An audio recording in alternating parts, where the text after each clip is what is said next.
Bonjour et bienvenue au débat de la culture pop, la série qui revisite des séries, des émissions et des événements.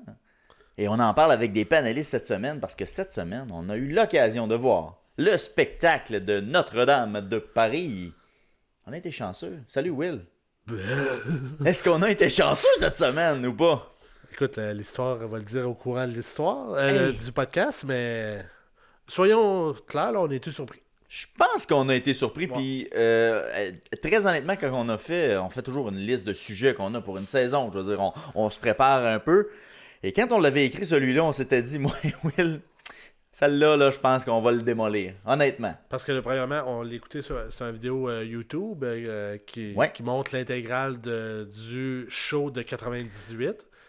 Fait qu'on en parle un peu dans le podcast. L'évolution, mettons, des technologies, on pourrait dire, exactement, de façon de montage. Ben, en tout cas, juste la réalisation. Là. Je pense qu'on fait 20 minutes qu'on parle juste de ça. Mais bref, je pense qu'on a été, comme tu l'as dit, on a été surpris pour vrai dans ce que ça a été gros au Québec.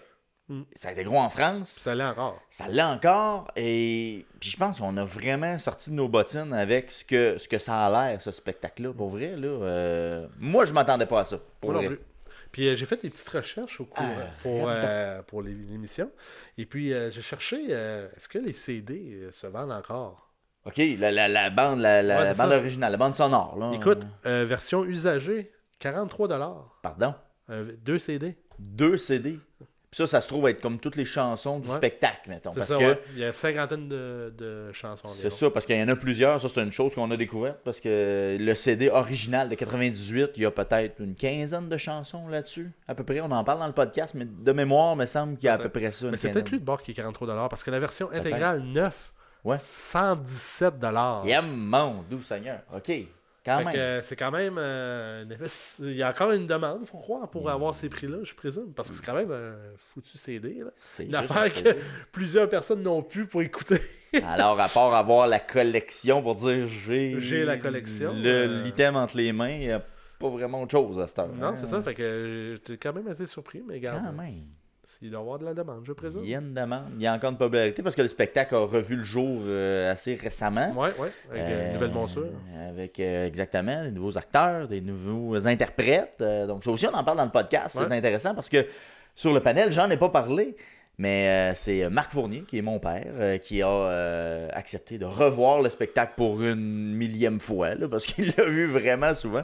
Et moi et Will l'avions jamais vu. On avait connaissance des chansons. Puis lui, il a vu la nouvelle monture aussi, je pense. La nouvelle monture, c'est ce qu'il a vu finalement. Là, c'est la nouvelle distribution. Et puis, il l'a vu assez récemment. Donc, puis il a regardé en plus le DVD pour voir un peu le comparable. Fait qu'on va en parler dans le podcast. Fait que très, très intéressant podcast, là, que vous aimiez ou non les comédies musicales. Là, restez avec nous, ça va être bien intéressant. L'importance de sortir de sa zone de confort. Des fois, ça fait du bien. Ouais. Des fois, ça demande un effort, mais cet effort-là est récompensé, généralement. Alors, ce podcast-là, Will, on peut regarder ça sur différentes plateformes, comme à l'habitude. Donc, sur vos plateformes numériques, parce qu'on a une version, évidemment, qui est numérique complète. Donc, à l'audio. On en a une aussi. Puis même si notre émission dure, mettons, 1h20 environ, ça coûte pas 117$. L'avoir, c'est gratuit. C'est gratuit. Alors, vous allez sur vos réseaux de podcasts favoris, puis on est là. Exactement. Ensuite, on a une présence sur les médias sociaux. Donc, vous pouvez voir des extraits sur Facebook, sur Twitter, sur TikTok. Et on a la version intégrale sur YouTube pour avoir le visuel et ensuite une version 28 minutes pour la TVC BF. Exactement. Alors Will, on se lance sur Notre-Dame de Paris. On va aller voir ça. On foule les planches. On y va. C'est parti.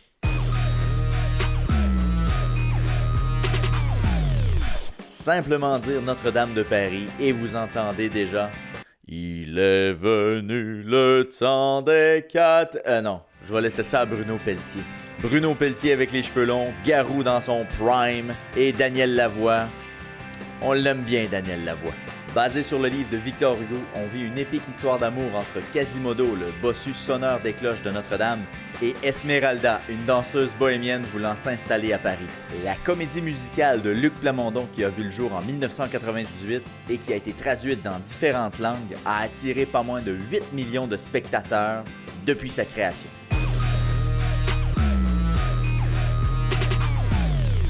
Alors, merci d'être là pour parler cette semaine de Notre-Dame de Paris. On a écouté le spectacle de 1998, la comédie musicale, mais c'est le spectacle, la version spectacle qu'on a écouté, donc c'est pas un film.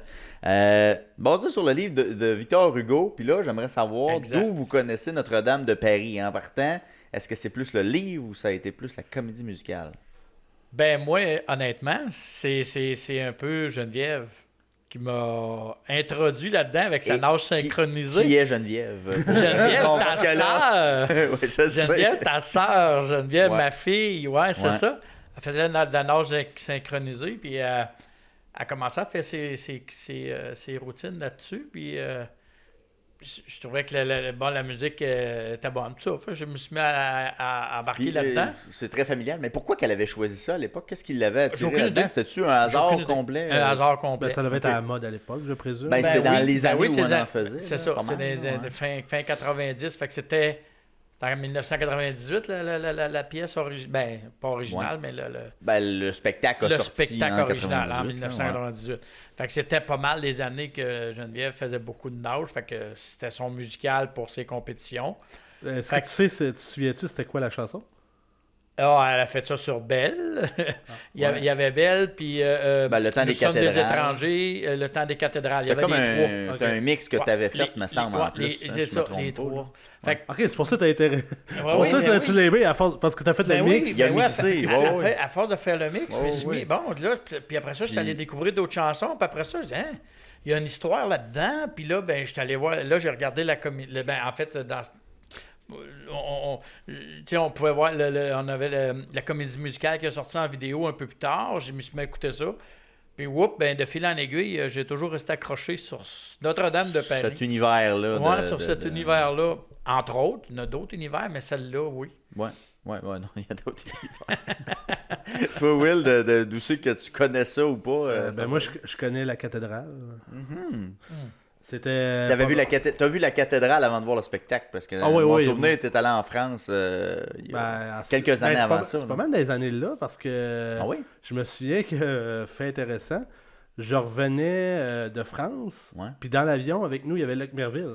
Arrête donc, Fait qu'il il revenait. Il revenait pas de raison, là. C'était peut-être pour ça, je sais pas. Parce que c'est. Écoute, c'était en 6e année, fait que. Fait que c'est quoi, c'est 96-17? Ouais, fait qu'il était peut-être. Non, mais Will, il était en 96-97. OK. Puis qu'il est allé en France. Peut-être que Verville, il allait pratiquer. C'est ça, il allait peut-être faire des auditions ou peu importe, justement, pour ça. Fait que, non, c'est ça. Puis sinon, moi, écoute, j'ai un souvenir très vif, puis je sais pas pourquoi, mais une de mes tantes avait reçu à Noël des billets pour aller voir Notre-Dame de Paris à Québec. Okay. Je me souviens qu'elle était super contente de pouvoir y aller. C'était comme un événement incroyable qu'elle ait ça. Parce qu'il y avait quand même une demande à l'époque, si je me souviens pour les billets. Même aujourd'hui, la présentation 2022-23, plutôt 22, là, ça fonctionne. Moi, j'étais allé la voir. Là. OK. Il y avait du monde, c'était plein. Il fallait t'acheter tes billets d'avance. Là. Fait que même aujourd'hui, ça roule. Ouais. Bon. Puis c'est ça. Fait que, sinon, écoute, j'ai entendu les chansons. C'est ça, les classiques, là. Belle, puis il est venu le temps des cathédrales, mais ça s'arrêtait pas mal à ça, je te dirais. Je savais que c'est une pièce de théâtre, mais je savais pas que. Premièrement, je savais même pas qu'elle était allée en France, cette pièce de théâtre-là. À commencer. C'est ça. Moi, j'étais sûr que c'était québécois 100%, puis il avait pris des Français pour mixer. Ouais, c'est ça. C'est plutôt le contraire. En fait. Le réalisateur, non. Là, mais en tout cas, bref, il y avait un mix des deux. C'était qui le réalisateur? C'était-tu Luc Plamondon? Pas le metteur en scène. Le metteur en scène. Celui qui l'a écrit. Celui qui l'a adapté. Celui qui a adapté le livre. Check ça, Will. Je suis pas convaincu de cette info-là. Parce que la mise en scène, c'est pas lui. L'adaptation. Luc Plamondon a écrit les chansons puis la musique, c'est Richard Cochante. Ouais, c'est ça. Ça, c'est les deux, mettons, maîtres d'œuvre de Gilles Maheu. Gilles Maheu, j'ai aucune idée c'est qui. Moi, dans ma tête, c'est Luc Plamondon. Luc Plamondon, parolier. Ouais, c'est ça. Ouais, c'est ça, il a écrit les textes des chansons. Richard Cochante, il a fait la musique. C'est ça. C'est comme mais la grosse popularité, c'est Luc Plamondon. Là, étrangement, quand même. Pourquoi? Parce qu'à cause des chansons? Je pense que c'est le plus connu, pas mal. Ben, oui. Il y avait un historique, là, il avait fait des chansons pour Céline, si je me trompe. Parce que la mise en scène du spectacle est quand même quelque chose aussi, là. Puis on n'entend jamais parler de Gilles Maheu. C'est grandiose. Ouais, mais non, t'entends pas parler de Gilles Maheu, mais c'est grandiose. Sous silence. Ouais, celui qui a fait le visuel. Le côté grandiose de la pièce. De la pièce, c'est lui, là. Écoute, tu vois les colonnes qui déplacent, puis ça arrive au bon moment, à la bonne place, puis tout. Puis... Mais il y a eu plusieurs versions aussi, je pense. Là. Il y a eu des versions anglophones, puis d'autres langues. Espagnol. Ouais, espagnol. Je l'ai vu un peu en espagnol. Ah ouais? Tu l'as vu en espagnol? Sur YouTube, ouais, j'ai regardé. Okay. Ça m'a intrigué. OK. Puis je l'ai regardé. C'est le même genre de spectacle dans les fêtes? C'est la même, même déploiement, mais les chansons évidemment, c'est pas les mêmes acteurs. Les chansons, c'est les mêmes. Belle, Quasimodo, il commence par Belle, puis là, il part en espagnol, puis ouais. Ben, c'est bien. Bon, non, je pensais pas ça. Finalement, toutes les langues. Ouais, c'est ça. Ben, ou en grande partie. Fait qu'on a écouté le spectacle, la version qu'on a qu'on avait disponible, c'est celle de 1998, donc... vas-y, anglais, espagnol, italien, russe, coréen, néerlandais, puis polonais. Ils ont même fait une présentation en Russie, si ma mémoire est bonne, des acteurs... j'avais vu ça à un moment donné. Là. Des acteurs originaux? Original, ouais. OK. Fait qu'on a écouté le spectacle de 98, comme je le disais, la version sur YouTube. La version Paris. La captation, c'est ça qui était à Paris. J'aimerais vous entendre sur la réalisation de ça. J'aimerais qu'on aille tout de suite dans ce sujet-là. La réalisation du spectacle. Le visuel, comment c'est apporté, comment t'as trouvé ça? De l'émission, pas de la pièce de théâtre. Pas la pièce. Là, on va parler dans la pièce. On va partir avec la réalisation. Parce que ça m'intéresse beaucoup, votre point de vue. Écoute, la version DVD, c'est 1998, c'est ça que tu veux dire pour les images, puis les images, puis tout ça. C'est sûr que c'est une version 1998, mais je suis sûr que les gens qui étaient dans la salle à ce moment-là, ça devait être aussi grandiose que moi, ce que j'ai vu en réel. Là. Bon, c'est parce que c'est les images de vidéos de 1998. Moi, c'est l'intro qui ressemblait genre à The Days of Our Life. Oui, exactement ça. Des slow-mo. Quand ils présentaient chaque acteur au début, tu voyais genre un gros plan sur leur face. Comme les feux de l'amour, un peu. Là. Ouais, écoute. Ouais, OK. C'était pour la vidéo, là. Ah, puis même, il y a ça. Mais ça dure 2h20, je pense, au total. Oui. C'est quand même un long spectacle. Ben oui. Sérieux, des bouts, j'ai mal au cœur. Tu sais, le bout, là, je l'ai noté, là, la fête des fous. Là. Ouais. Oui. Tabarnache, ça change de plan à demi-seconde. Tu fais comme, je sais même plus où je suis rendu. Moi, j'étais fâché pour ils font ça, sérieusement? J'étais fâché pour les, comme tu disais, les cascadeurs ou les danseurs. Ouais. T'avais pas le temps de voir leur move, ils switchaient à un autre. Je comprends ta question de réalisation. On dirait que la réalisation de ça, on dirait que le réalisateur s'est payé un trip. Puis ça, j'aimerais ça que tu sortes son nom. Je l'ai pas sorti. Sérieux, on dirait que c'est taper un trip de réalisateur, de dire hey, moi, là, je vais mettre du mouvement là-dedans, puis je vais mettre ça actif. Puis sérieux, c'était même pas nécessaire. T'sais, ça aurait pu être juste presque 2-3 caméras, des plans larges, puis ça aurait fait la job pour vrai. Puis mieux. Puis ça aurait bien mieux. Honnêtement, là, comme justement la fête des fous, là, tabarouette, là, ça vaut la peine de voir les danseurs cascadeurs se promener, là, puis en réel, là, mettons que tu aurais eu un plan large de toute la scène, tu aurais vraiment vu ce qui se passe pour le vrai. Parce que tabarouette, parce que là, les plans changent tellement rapidement, ça s'enchaîne à demi-seconde. Tu fais comme là, j'apprécie, je peux rien apprécier. Là, tu parles de la fête des fous, là, mais il y a l'autre partie aussi que quand ils se promènent avec les barricades, là. Oui. Surtout aux portes de Notre-Dame, là. Ils veulent arrêter les truands, là. Et puis, les barricades se promènent, puis tu vois écoute, les danseurs acrobates, tout cas, ils se couchent quand la barricade s'en vient, puis ils passent, ça arrive là, aux secondes près. Là. Fait que, non, évidemment, si tu parles de la réalisation vidéo, t'en perds des bouts, puis c'est ordinaire.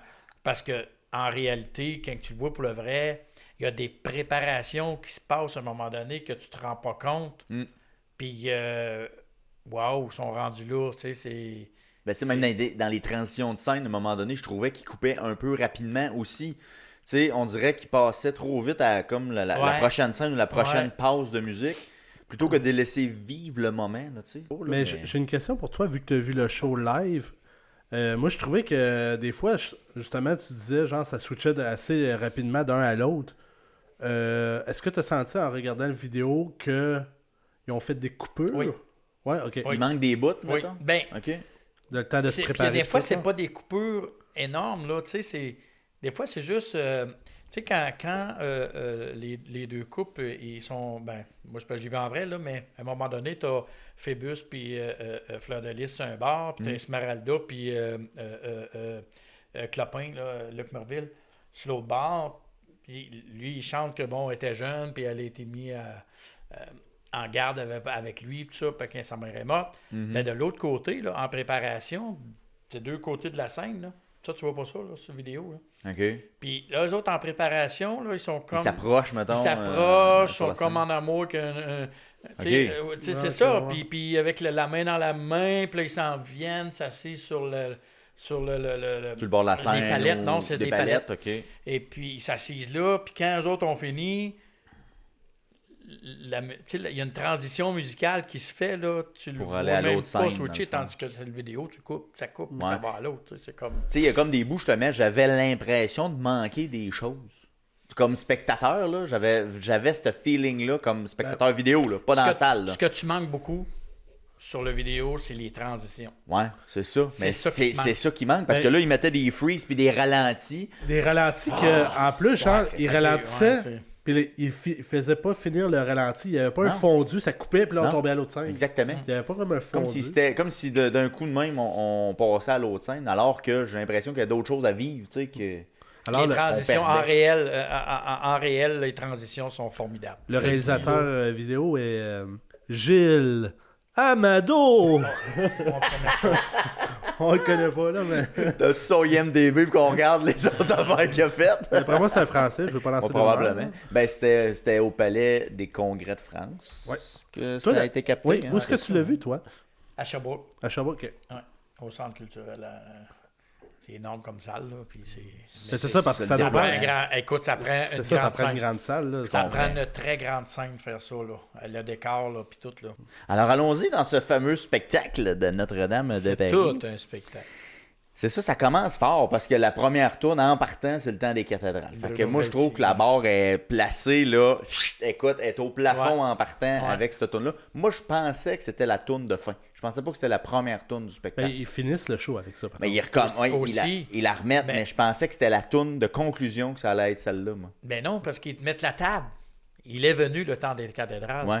On y arrive dedans. Là. Claude. Mhm. C'est ça, là, le début de la chanson. Fait que non, moi, c'est une belle mise en table pour le spectacle. Mais c'est pas vrai un que la défaut, porte est là. haute. Écoute bien, c'est toute une chanson, là. Écoute, non, puis tu sais, Puis Bruno Pelletier, il l'accroche solide, là. ben, en tout cas, on va y arriver, là, mais dans mes personnages préférés, là, lui, c'est pas mal mon top. Là. Pour vrai, là, je trouve qu'il joue bien, il chante bien. Ouais. Il y a, tu sais, il y a comme il incarne bien l'ensemble. son Moi, je trouve, son là. personnage, mais j'ai toujours un petit faible pour Garou. Moi, Ah là, oui? Ben oui. OK, moi, j'ai été déçu de Garou, Ah, étrangement, ouais. parce que je trouvais qu'il chante super bien, mais je trouve que niveau acting, moi, je trouvais qu'il était très off, dans le sens que il est un peu niais, là, je veux dire, il joue le niais, mais la voix ne fit pas du tout avec le personnage qu'il Ben, incarne. voix rauque. En tout cas, Moi, je trouvais que j'ai c'était un un petit faible. peu off. Moi, j'ai pour un vrai. faible pour Garou. Mais à cause de la voix ou à cause du acting? Ben, j'ai un Qu'est-ce faible qui pour fait que tu tout. cries Ben, dessus, anyway, mettons? Garou, en général, c'est un bon chanteur. Anyway, Ouais, là. oui, il y a de belles voix, là. Non, écoute, moi, je te dirais que tous les acteurs ont été bien choisis pour leur rôle. Tu sais, Bruno Pelletier, là, il incarne le Gringoire. Tabarouette, il a-tu l'allure? C'est vraiment l'allure d'un poète. Puis Oui, tout on ça. y croit, là. puis Frollo, Daniel Lavoie, imagine-toi, c'est tout un... Il l'a, le personnage. Tu trouves? Là. Ok, moi, c'est celui que j'ai aimé le moins, mettons. Moi, j'ai pas il aimé. est pas. C'est le méchant de la gueule. C'est-tu parce que t'aimes pas les méchants dans une... Non, pas tout. Moi, je trouve que c'est lui qui chantait pas. Ouais. On dirait qu'il disait ses paroles sans chanter. On dirait qu'il criait plus qu'il chantait des fois. En vérité, c'est ça, Ben, voyons, la pièce, le personnage, il est là. Ben oui. En tout cas, moi, je considère que chacun a été hyper bien choisi pour son rôle. Parce que moi, Frollo, je trouvais... tu sais, il jouait le curé, là, on s'entend. Là, c'était un curé là-dedans.